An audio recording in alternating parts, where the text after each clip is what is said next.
HCN ನ್ಯೂಸ್ಗೆ ಸ್ವಾಗತ. ನಾನು ಪ್ರಿಯಾ. ಈಗ ಹೆಡ್ಲೈನ್ಸ್. ರಾಜ್ಯಾದ್ಯಂತ ಹೆಚ್ಚಾಗುತ್ತಿರುವ ಡೆಂಗ್ಯೂ ರೋಗ. ಡೆಂಗ್ಯೂ ಹರಡದಂತೆ ನಿಗಾ ವಹಿಸಲು ಶಾಸಕರ ಸೂಚನೆ.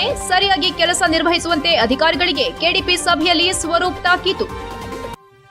ಸರ್ಕಾರದ ಮಹತ್ವಾಕಾಂಕ್ಷೆಯ ಜನಸ್ಪಂದನ ಕಾರ್ಯಕ್ರಮಗಳು. ಅಧಿಕಾರಿಗಳು ಜನರ ಸಮಸ್ಯೆಗಳನ್ನು ಕಾನೂನಿನ ಮಿತಿಯಲ್ಲಿ ಬಗೆಹರಿಸಿ ಸಾರ್ವಜನಿಕರ ಅರ್ಜಿಗಳ ವಿಲೇವಾರಿಗೆ ಕ್ರಮದ ಭರವಸೆ ನೀಡಿದ ಜಿಲ್ಲಾಧಿಕಾರಿಗಳು.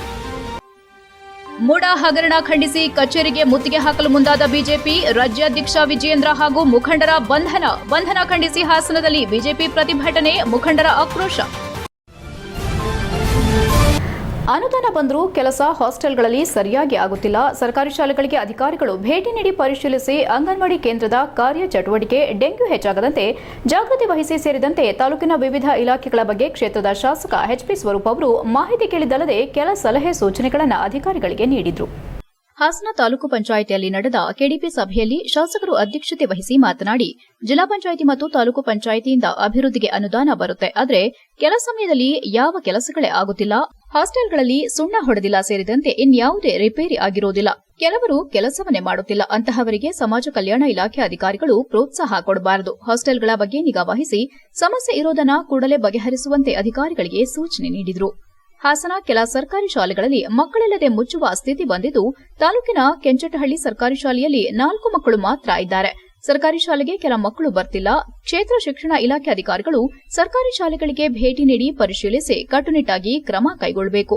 ಈಗಾಗಲೇ ಹಾಸನ ತಾಲೂಕಿನಲ್ಲಿ 10 ಶಾಲೆಗಳು ಮುಚ್ಚಿ ಹೋಗಿವೆ. ಸರ್ಕಾರಿ ಶಾಲೆಗಳನ್ನು ಉಳಿಸುವ ನಿಟ್ಟಿನಲ್ಲಿ ಕಾರ್ಯನಿರ್ವಹಿಸಬೇಕೆಂದು ಸೂಚಿಸಿದರು. ಇನ್ನು ಆರೋಗ್ಯ ಇಲಾಖೆ ಅಧಿಕಾರಿಗಳೊಂದಿಗೆ ಡೆಂಗ್ಯೂ ಬಗ್ಗೆ ಮಾಹಿತಿ ಕೇಳಿ ಡೆಂಗ್ಯೂ ಹೆಚ್ಚಾಗದಂತೆ ನಿಗಾ ವಹಿಸಿ ಜವಾಬ್ದಾರಿಯುತವಾಗಿ ಕೆಲಸ ನಿರ್ವಹಿಸುವಂತೆ ತಾಲೂಕು ಆರೋಗ್ಯಾಧಿಕಾರಿಗಳಿಗೆ ಶಾಸಕರು ಸಲಹೆ ನೀಡಿದರು. ಇದಾದ ಬಳಿಕ ಸಭೆಗಾಗಮಿಸಿದ ವಿವಿಧ ತಾಲೂಕು ಅಧಿಕಾರಿಗಳಿಂದ ತಮ್ಮ ಕಾರ್ಯಚಟುವಟಿಕೆಗಳ ಬಗ್ಗೆ ಮಾಹಿತಿ ಕೇಳಿ ಕೆಲಸ ನಿರ್ವಹಿಸದ ಅಧಿಕಾರಿಗಳನ್ನು ತರಾಟೆಗೆ ತೆಗೆದುಕೊಂಡು ಜವಾಬ್ದಾರಿಯುತವಾಗಿ ತಮ್ಮ ಇಲಾಖೆ ಕರ್ತವ್ಯ ನಿರ್ವಹಿಸಲು ಸೂಚಿಸಿದರು. ತಾಲೂಕು ಪಂಚಾಯಿತಿ ಕೆಡಿಪಿ ಸಭೆಯಲ್ಲಿ ತಹಸೀಲ್ದಾರ್ ಶ್ವೇತಾ, ತಾಲೂಕು ಪಂಚಾಯಿತಿ ಅಧಿಕಾರಿ ಗಿರೀಶ್ ಹಾಗೂ ಇತರರು ಉಪಸ್ಥಿತರಿದ್ದರು. ಹೆಚ್ಸಿಎನ್ ನ್ಯೂಸ್ ಹಾಸನ್.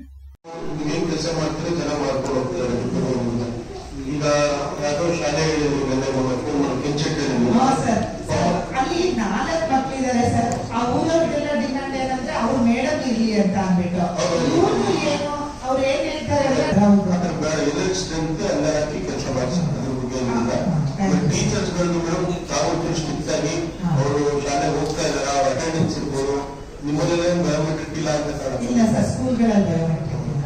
ಹಾಗಾಗಿ ಯಾರು ಶಾಲೆಗೆ ಬರೋದು ಮೇಲೆ ಎಲ್ಲರೂ ಸೇರಲ್ಲ, ಎಲ್ಲರೂ ಬರಲ್ಲ ಶಾಲೆಗಳಿಗೆ. ಜನರಿಗೆ ಸ್ಪಂದಿಸುವ ಕೆಲಸವನ್ನ ಅಧಿಕಾರಿಗಳು ಮಾಡಬೇಕು ಹಾಗೂ ಜನರು ತಮ್ಮ ಕೆಲಸಕ್ಕೆ ಕಚೇರಿಗೆ ಬಂದಾಗ ಅಧಿಕಾರಿಗಳು ಜನರ ಸಮಸ್ಯೆಯನ್ನ ಕಾನೂನು ರೀತಿಯಲ್ಲಿ ಬಗೆಹರಿಸುವ ಕೆಲಸ ಮಾಡಬೇಕೆಂದು ಜಿಲ್ಲಾಧಿಕಾರಿ ಸತ್ಯಭಾಮ ಹೇಳಿದರು. ಸಕಲೇಶಪುರ ಪಟ್ಟಣದ ಶ್ರೀ ಗುರುವೇಗೌಡ ಕಲ್ಯಾಣ ಮಂಟಪದಲ್ಲಿ ಜಿಲ್ಲಾಡಳಿತದ ವತಿಯಿಂದ ಜಿಲ್ಲಾಧಿಕಾರಿಗಳ ಜನಸ್ಪಂದನ ಕಾರ್ಯಕ್ರಮ ಹಮ್ಮಿಕೊಳ್ಳಲಾಗಿತ್ತು. ಕಾರ್ಯಕ್ರಮ ಉದ್ಘಾಟನೆ ಮಾಡಿ ಮಾತನಾಡಿದ ಜಿಲ್ಲಾಧಿಕಾರಿ ಸತ್ಯಭಾಮ, ಜನಸ್ಪಂದನ ಕಾರ್ಯಕ್ರಮದಲ್ಲಿ ಜನರ ಸಮಸ್ಯೆ ಬಗೆಹರಿಸುವಲ್ಲಿ ಮೊದಲನೇ ಸ್ಥಾನದಲ್ಲಿದೆ. ಜನರ ಜೀವನ ಸುಗಮವಾಗಿ ಮಾಡೋದಕ್ಕೆ ಜನರ ಒಳಿತಿಗಾಗಿ ಕಾಲಮಿತಿಯಲ್ಲಿ ಕಾನೂನು ಮಿತಿಯಲ್ಲಿ ಬಗೆಹರಿಸುವ ಕೆಲಸವನ್ನ ನಮ್ಮ ಅಧಿಕಾರಿಗಳು ಮಾಡಬೇಕು. ಸಾರ್ವಜನಿಕರ ಕೆಲಸವನ್ನ ಅಧಿಕಾರಿಗಳು ತಮ್ಮ ಜವಾಬ್ದಾರಿಯೆಂದು ಮಾಡಬೇಕು ಎಂದರು. ಅಧಿಕಾರಿಗಳು ಜನರ ಕಣ್ಣೀರು ಒರೆಸುವ ಕೆಲಸ ಮಾಡಬೇಕು. ಸಮಸ್ಯೆಗಳನ್ನು 15 ದಿನಗಳಲ್ಲಿ ಬಗೆಹರಿಸುವ ಕೆಲಸ ಮಾಡುತ್ತೇವೆ. ಅದರಲ್ಲಿ 1 ತಿಂಗಳು ಇಲ್ಲವಾದಲ್ಲಿ ಜಿಲ್ಲಾಧಿಕಾರಿ ಕಚೇರಿ ಸಂಪರ್ಕಿಸಿ ಎಂದು ಹೇಳಿದರು. ಈ ಸಂದರ್ಭದಲ್ಲಿ ಸಾರ್ವಜನಿಕರ ಕುಂದುಕೊರತೆಗಳನ್ನು ಆಲಿಸಿ ಜನರ ಅಗತ್ಯ ಸಮಸ್ಯೆಗಳನ್ನು ಬಗೆಹರಿಸುವುದು ಹಾಗೂ ಇನ್ನಿತರ ಇಲಾಖೆಗಳಿಂದ ಸಾರ್ವಜನಿಕರಿಗೆ, ರೈತರಿಗೆ ಹಲವು ಸವಲತ್ತುಗಳನ್ನು ವಿತರಿಸಲಾಯಿತು. ಉದ್ಘಾಟನೆ ನೆರವೇರಿಸಿ ಶಾಸಕ ಸಿಮೆಂಟ್ ಮಂಜುನಾಥ್ ಮಾತನಾಡಿ, ಕೆಲವು ಇಲಾಖೆಗಳಲ್ಲಿ ಹಲವಾರು ಸಾರ್ವಜನಿಕರ ಕೆಲಸ ಮಾಡಿಕೊಡಲು ತಾಂತ್ರಿಕ ದೋಷಗಳಿವೆ ಎಂದು ಹೇಳುವ ಮೂಲಕ ಅಧಿಕಾರಿಗಳು ವಿಳಂಬ ಮಾಡುತ್ತಿದ್ದ ಸಂದರ್ಭ ಸರ್ಕಾರದ ಮಟ್ಟದಲ್ಲಿ ಪತ್ರ ನೀಡುವ ಮೂಲಕ ಗಮನ ಸೆಳೆಯಲಾಗಿತ್ತು. ಜನಸ್ಪಂದನ ಕಾರ್ಯಕ್ರಮ ಉತ್ತಮ ಕಾರ್ಯಕ್ರಮವಾಗಿದ್ದು, ಇದರ ಮೂಲಕ ಜನರ ಸಮಸ್ಯೆಗಳು ಸಾಧ್ಯವಾದಷ್ಟು ಬಗೆಹರಿಯುತ್ತವೆ ಎಂದರು. ಒಟ್ಟಾರೆ ಸಕಲೇಶಪುರ ಪಟ್ಟಣದಲ್ಲಿ ನಡೆದ ಜನಸ್ಪಂದನ ಕಾರ್ಯಕ್ರಮದಲ್ಲಿ ಹಳ್ಳಿಯ ಜನರು ನೇರವಾಗಿ ಜಿಲ್ಲಾಧಿಕಾರಿ ಮೂಲಕ ಸ್ಥಳದಲ್ಲಿ ಸಾಧ್ಯವಾದಷ್ಟು ಪರಿಹಾರ ಕಂಡುಕೊಂಡರು. ಸಭೆಯಲ್ಲಿ ಬಳಸಿದ ಧ್ವನಿವರ್ಧಕ ಸಭೆಯಲ್ಲಿ ಅಧಿಕಾರಿಗಳಿಗೆ ಸರಿಯಾಗಿ ಜನರ ಸಮಸ್ಯೆ ಕೇಳಲು ಸಾಧ್ಯವಾಗದೆ ಸಮಸ್ಯೆ ತಂದೊಡ್ಡುತ್ತಿದ್ದುದು ಕಂಡುಬಂದಿತು. ಈ ಸಂದರ್ಭದಲ್ಲಿ ತಾಲೂಕು ಉಪವಿಭಾಗಾಧಿಕಾರಿ ಡಾ ಶ್ರುತಿ, ಜಿಲ್ಲಾ ಪೊಲೀಸ್ ವರಿಷ್ಠಾಧಿಕಾರಿ ಮೊಹಮ್ಮದ್ ಸುಜಿತಾ ಎಂಎಸ್, ಅಪರ ಜಿಲ್ಲಾಧಿಕಾರಿ ಶಾಂತಲಾ ಕೆಟಿ, ಮುಖ್ಯ ಕಾರ್ಯನಿರ್ವಹಣಾಧಿಕಾರಿ ಬಿಆರ್ ಪೂರ್ಣಿಮಾ, ತಹಸೀಲ್ದಾರ್ ಮೇಘನಾ ಉಪಸ್ಥಿತರಿದ್ದರು. ಹೆಚ್ಸಿಎನ್ ನ್ಯೂಸ್ ಸಕಲೇಶಪುರ. ಕೆಲವೊಂದು ಇಲಾಖೆಯಲ್ಲಿ ಹಲವಾರು ವರ್ಷಗಳಿಂದ ಬೇರೆ ಬೇರೆ ಟೆಕ್ನಿಕಲ್ ಪ್ರಾಬ್ಲಮ್ ವಿಚಾರದಲ್ಲಿ ಕೆಲಸಗಳು ಆಗಿಲ್ಲ. ನಾನು ಕೂಡ ಆಗಾಗ ಮೇಡಮ್ ಅವರನ್ನು ಮಾತಾಡ್ತಿದ್ದೆ, ಸರ್ಕಾರ ಕೂಡ ಮನವಿಯನ್ನು ಸಲ್ಲಿಸಿದೆ. ಇದೊಂದು ಜನಸ್ಪಂದನ ಅಂತಕ್ಕಂಥ ಕಾರ್ಯಕ್ರಮ ಅದ್ಭುತವಾದ ಕಾರ್ಯಕ್ರಮ. ಜನರಿಗೆ ಸ್ಪಂದಿಸ್ತಕ್ಕಂಥದ್ದು ಅಧಿಕಾರಿಗಳು ಜನಪ್ರತಿನಿಧಿಗಳ ಕರ್ತವ್ಯ ಇದೆ. ಖಂಡಿತವಾಗ್ಲೂ ಕೂಡ ಅದನ್ನ ಇವತ್ತು ನಾವು ಮಾಡ್ತಾ ಇದ್ವಿ. ಆಕ್ಚುಲಿ ಇವತ್ತು ಜಿಲ್ಲಾಧಿಕಾರಿಗಳಿಗೆ ಆರೋಗ್ಯ ಒಂದು ಹುಷಾರಿಲ್ಲ, ಆದ್ರೂ ಕೂಡ ಕಾರ್ಯಕ್ರಮ ಮಾತಾಡಿದ ಪ್ರಕಾರ ನಡೀಬೇಕು ಅನ್ನೋ ಉದ್ದೇಶಕ್ಕೋಸ್ಕರ ಮಧ್ಯಾಹ್ನ 2 ಗಂಟೆ ತೆಗ್ತೀನಿ ಅಂತ ಹೇಳಿದ್ರೆ, ಖಂಡಿತವಾಗ್ಲೂ ಅದ್ರ ಮೇಲೂ ಜನಗಳಿದ್ರೆ ನಾನು ಮತ್ತೆ ನಮ್ಮ ಅಧಿಕಾರಿಗಳ ಟೀಮ್ ಏನಿದೆ, ಜನಗಳದ್ದು ಸಂಪೂರ್ಣ ಏನೇ ಹಾವಾಗಿದ್ರು ಕೂಡ ಸ್ವೀಕಾರವನ್ನು. ಈ ಆಫೀಸ್ ಅಂದ್ರೆ ಎಲೆಕ್ಟ್ರಾನಿಕ್ ಆಫೀಸ್ ಅಂತ ಅಂದ್ಬಿಟ್ಟು ಎಲ್ಲಾ ಕಡತಗಳು electronically they should move. Electronically ಅಂತಂದ್ರೆ ಯಾವ ಕಡತ ಎಲ್ಲಿದೆ, ಯಾವ ಹಂತದಲ್ಲಿದೆ, ಎಷ್ಟು ದಿನ ಅವರು ಬಾಕಿ ಇಟ್ಕೊಂಡಿದ್ದಾರೆ, ಅದು ಅನುಷ್ಠಾನ ಮಾಡಿದ್ದೀವಿ. ನಂಬರ್ 1. ನಂಬರ್ 2, ಭೂಮಿ ಒಂದು 13 ಬೇರೆ ಬೇರೆ ವಿಚಾರಗಳು ಬರುತ್ತೆ. ನಮ್ಗೆ ಕಾಣಿಸ್ದೇ ಇರ್ಬೋದು ಏನಪ್ಪ ಹೇಳ್ತಾರೆ ಮೇಡಮ್ ಅಂತ ಅಂದ್ಬಿಟ್ಟು ಅನ್ಕೋಬಹುದು. ಆದ್ರೂ ನಾನು ಯಾವಾಗ್ಲೂ ಬಹುಶಃ 99% ಸತ್ಯವನ್ನೇ ನುಡಿತೀನಿ ಅನ್ಕೊಂಡಿದ್ದೀನಿ. ಅದು ಒಂದು ವ್ರತ, ಸತ್ಯವನ್ನ ನುಡಿಯೋದು ಒಂದು ವ್ರತ. ಸತ್ಯಮೇವ ಜಯತೆ. ಅದನ್ನ ಅನುಷ್ಠಾನ ಮಾಡ್ಕೊಂಡು ಬಂದ್ರೆ, ಜೀವನದಲ್ಲಿ ಅನುಷ್ಠಾನ ಮಾಡ್ಕೊಂಡು ಬಂದ್ರೆ ನಿಮ್ಗೆ ಅದು ಇನ್ನೂ ಎನ್ಕರೇಜ್ ಮಾಡುತ್ತೆ. ಮೂಡ ಹಗರಣ ಖಂಡಿಸಿ ಕಚೇರಿಗೆ ಮುತ್ತಿಗೆ ಹಾಕಲು ಹೊರಟಾಗ ಮಾರ್ಗ ಮಧ್ಯೆಯೇ ಬಿಜೆಪಿ ರಾಜ್ಯಾಧ್ಯಕ್ಷ ವಿಜಯೇಂದ್ರ ಹಾಗೂ ಬಿಜೆಪಿ ನಾಯಕರನ್ನ ಬಂಧಿಸಿರುವುದರ ವಿರುದ್ಧ ಹಾಸನ ನಗರದಲ್ಲಿ ಬಿಜೆಪಿ ಮುಖಂಡರು ಪ್ರತಿಭಟಿಸಿ ಆಕ್ರೋಶ ವ್ಯಕ್ತಪಡಿಸಿದರು. ಬಿಜೆಪಿ ಜಿಲ್ಲಾ ಪ್ರಧಾನ ಕಾರ್ಯದರ್ಶಿ ಅಮಿತ್ ಶೆಟ್ಟಿ ಮಾಧ್ಯಮದೊಂದಿಗೆ ಮಾತನಾಡುತ್ತಾ, ಈಗಾಗಲೇ ರಾಜ್ಯ ಸರ್ಕಾರ ಹಲವಾರು ಹಗರಣಗಳಲ್ಲಿ ಶಾಮೀಲಾಗಿದೆ. ವಾಲ್ಮೀಕಿ ನಿಗಮದಲ್ಲಿ ಹಗರಣ, ಎಸ್ಸಿ ನಿಗಮದಲ್ಲಿ ಹಗರಣ ಸೇರಿದಂತೆ ಹಲವಾರು ಹಗರಣಗಳಲ್ಲಿ ಭಾಗಿಯಾಗಿರುವ ಸರ್ಕಾರ ಪ್ರಸ್ತುತ ಸಾವಿರಾರು ಕೋಟಿಗಳ ಮೂಡ ಹಗರಣ ಬಂದಿದೆ. ಇಂತಹ ಹಗರಣವನ್ನ ಪ್ರಶ್ನಿಸುವ ಹಕ್ಕು ವ್ಯಕ್ತಿಗೆ ಪ್ರಜಾಪ್ರಭುತ್ವದಲ್ಲಿದೆ. ಬೆಂಗಳೂರಿನಿಂದ ಮೈಸೂರಿಗೆ ಬಿಜೆಪಿಯಿಂದ ಮೂಡವನ್ನ ಮುತ್ತಿಗೆ ಮಾಡುವ ಹೋರಾಟ ಹಮ್ಮಿಕೊಂಡಿದ್ದಾಗ ಬಿಜೆಪಿ ನಾಯಕರನ್ನ ಬೆಂಗಳೂರಿನಲ್ಲೇ ಬಂಧನ ಮಾಡುವ ಮೂಲಕ ಮೈಸೂರಿಗೆ ಬಾರದಂತೆ ತಡೆ ಮಾಡಿದೆ ಎಂದರು. ಇಂದು ಪ್ರಜಾಪ್ರಭುತ್ವವನ್ನೇ ಕಗ್ಗೊಲೆ ಮಾಡುವ ದಿನಗಳು ಬಂದಿದೆ. ಯಾವುದೇ ಹಗರಣ ನಡೆದಾಗ ಎತ್ತಿ ಹಿಡಿಯಬೇಕು. ವಿರೋಧ ಪಕ್ಷದವರಾದ ನಾವುಗಳು ಇಂತಹ ಹಗರಣವನ್ನ ಎತ್ತಿ ಹಿಡಿಯುವ ವೇಳೆ ತಡೆಯುವ ಕೆಲಸವನ್ನ ಕಾಂಗ್ರೆಸ್ ಸರ್ಕಾರ ಮಾಡಿದೆ ಎಂದು ಆಕ್ರೋಶ ವ್ಯಕ್ತಪಡಿಸಿದರು. ಮುಂದಿನ ಸೋಮವಾರದಂದು ರಾಜ್ಯಾದ್ಯಂತ ಬಿಜೆಪಿ ಕಾರ್ಯಕರ್ತರು ಆಗಮಿಸಿ ವಿಧಾನಸೌಧ ಚಲೋ ಮಾಡಿ ಮುತ್ತಿಗೆ ಹಾಕಲಾಗುವುದು. ಬಿಜೆಪಿ ನಾಯಕರಾದ ವಿಜಯೇಂದ್ರ ಅವರನ್ನ ಬಂಧನ ಮಾಡಿರುವುದನ್ನು ಖಂಡಿಸಿ ಇಡೀ ರಾಜ್ಯದಲ್ಲಿ ಪ್ರತಿಭಟನೆ ಮಾಡಲಾಗಿದೆ. ಮುಂದಿನ ದಿನಗಳಲ್ಲಿ ಕಾಂಗ್ರೆಸ್ ಸರ್ಕಾರ ಪತನವಾಗುವ ತನಕ ಬಿಜೆಪಿಯಿಂದ ಹೋರಾಟ ಮಾಡಲಾಗುವುದು. ನಡೆದಿರುವ ಹಗರಣದ ಸರ್ಕಾರವನ್ನ ನಾವು ಬಿಡೋದಿಲ್ಲ. ಪ್ರತಿನಿತ್ಯ ಹೋರಾಟ ಮಾಡಲಾಗುತ್ತಿದ್ದರೂ ಮುಖ್ಯಮಂತ್ರಿ ಸಿದ್ದರಾಮಯ್ಯ ಮತ್ತು ಉಪಮುಖ್ಯಮಂತ್ರಿ ಡಿಕೆ ಶಿವಕುಮಾರ್ ಅವರಿಗೆ ಕಿಂಚಿತ್ತೂ ಕಳಕಳಿ ಇಲ್ಲದೆ ದರ್ಪ ಪ್ರದರ್ಶಿಸುತ್ತಿದ್ದಾರೆ. ಇಂತಹ ದರ್ಪದ ವಿರುದ್ಧ ಮುಂದಿನ ದಿನಗಳಲ್ಲಿ ಉಗ್ರವಾದ ಹೋರಾಟ ಮಾಡೋದಾಗಿ ಎಚ್ಚರಿಸಿದರು. ಪ್ರತಿಭಟನೆಯಲ್ಲಿ ಬಿಜೆಪಿ ಮುಖಂಡರಾದ ಪ್ರೀತಿವರ್ಧನ್, ಹರ್ಷಿತ್, ರಾಜ್ಯ ರೈತ ಮೋರ್ಚಾದ ಕಾರ್ಯಕಾರಿಣಿ ಸದಸ್ಯರಾದ ಶಕುನಿಗೌಡ, ಆನಂದ್, ರೈತ ಮೋರ್ಚಾದ ಉಪಾಧ್ಯಕ್ಷ ಮಹೇಶ್, ಪ್ರಧಾನ ಕಾರ್ಯದರ್ಶಿ ನಟರಾಜ್, ರಘು ಸೇರಿದಂತೆ ಇತರರು ಉಪಸ್ಥಿತರಿದ್ದರು. HCN news Hassan. ದೇಶದ ಇತಿಹಾಸದಲ್ಲಿ ಕರ್ನಾಟಕದ ಮುಖ್ಯಮಂತ್ರಿಗಳಾದ ಶ್ರೀ ಸಿದ್ದರಾಮಯ್ಯನವರು ಏನು ಮೂಡ ಹಗರಣಕ್ಕೆ ಸಂಬಂಧಪಟ್ಟಂತೆ 100 ಕೋಟಿ ಆಸ್ತಿಯನ್ನ ತನ್ನ ಕುಟುಂಬಕ್ಕೆ ಅವರು ಮಾಡ್ಕೊಂಡಿರೋದು ಖಂಡನೀಯ. ಇದನ್ನ ನಾವು ಭಾರತೀಯ ಜನತಾ ಪಕ್ಷ ವಿರೋಧ ಬಹಳ ಖಂಡಿಸ್ತೀವಿ. ಅವರಿಗೆ ವಿಶೇಷ ಏನು ಅಂತಂದ್ರೆ, ಇವತ್ತು ಯಾವುದೇ ಜಮೀನನ್ನ ಭೂಸ್ವಾಧೀನ ಪಡಿಸ್ಕೊಂಡ್ರೆ ಅವರಿಗೆ ಸೂಕ್ತವಾದ ಪರಿಹಾರವನ್ನು ಕೊಡಬೇಕಾದದ್ದು ಧರ್ಮ. ಆದ್ರೆ ಯಾರ್ದೋ ಜಮೀನಿಗೆ ಇವರು ಅವ್ರ ಆಸ್ತಿಯನಿಗೆ ಇವರಲ್ಲಿ ಕೋಟ್ಯಾಂತರ ರೂಪಾಯಿ ಸೈಟ್ ಅನ್ನ ಅವರು ಪರಿಹಾರವಾಗಿ ಪಡ್ಕೊಂಡು ಇವತ್ತು ಈ ರಾಜ್ಯದ ಜನತೆಗೆ ಮೋಸವನ್ನು ಮಾಡಿದ್ದಾರೆ ಸನ್ಮಾನ್ಯ ಸಿದ್ದರಾಮಯ್ಯನವರು.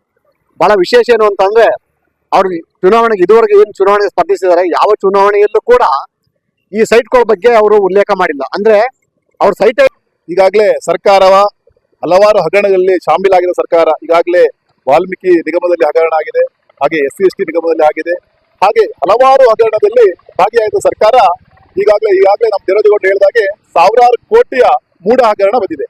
ಅದನ್ನ ಪ್ರಶ್ನಿಸುವಂತ ಹಕ್ಕನ್ನ ಯಾವ ವ್ಯಕ್ತಿಗೆ ಪ್ರಜಾಪ್ರಭುತ್ವ ಉಂಟು.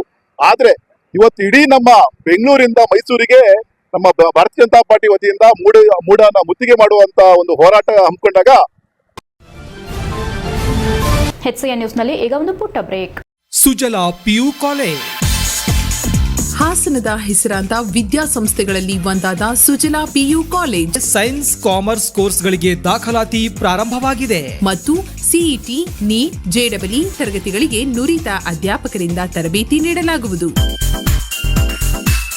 ಸುಸಜ್ಜಿತ ಬಯಾಲಜಿ, ಕೆಮಿಸ್ಟ್ರಿ, ಫಿಸಿಕ್ಸ್ ಮತ್ತು ಕಂಪ್ಯೂಟರ್ ಸೈನ್ಸ್ ಲ್ಯಾಬ್ ವ್ಯವಸ್ಥೆ ಮತ್ತು ವಿದ್ಯಾರ್ಥಿನಿಯರಿಗೆ ಪ್ರತ್ಯೇಕ ವಸತಿ ವ್ಯವಸ್ಥೆ ಸೌಲಭ್ಯವಿದೆ ಮತ್ತು ಹಾಸನದ ಹೆಸರಾಂತ ಗಣಿತಶಾಸ್ತ್ರದ ಉಪನ್ಯಾಸಕರಾದ ಡಾಕ್ಟರ್ ಲೋಕೇಶ್ ಇವರ ಸಾರಥ್ಯದಲ್ಲಿ ಪಿಯು ಕಾಲೇಜ್ ಮುನ್ನಡೆಯುತ್ತಿದೆ.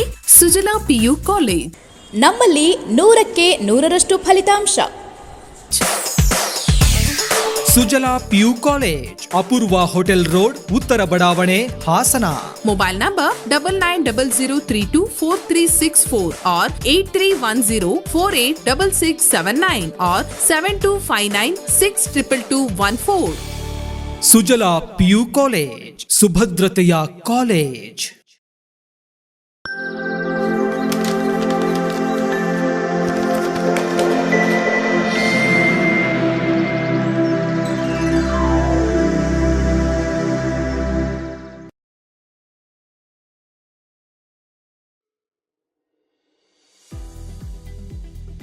ಹಾಸನದ ಭೋಜನ ಪ್ರಿಯರಿಗೊಂದು ರುಚಿಕರ ಸುದ್ದಿ. DOD dosa of Davanagere. ದಾವಣಗೆರೆಯ ಪ್ರಸಿದ್ಧ ಜನಪ್ರಿಯ ಬೆಣ್ಣೆ ದೋಸೆ ಇದೀಗ ನಿಮ್ಮ ಹಾಸನದಲ್ಲಿ. ವಿವಿಧ ಬಗೆಯ ಶುಚಿ ರುಚಿಯ ಆರೋಗ್ಯಕರ ದೋಸೆಗಳನ್ನ ಸವಿಯಲು ಒಮ್ಮೆ ಕುಟುಂಬ ಸಮೇತರಾಗಿ ಭೇಟಿ ನೀಡಿ. DOD dosa of Davanagere, GK orchid building, 4th cross, Kuvempu Nagar, Hassan. Phone number 9741532153.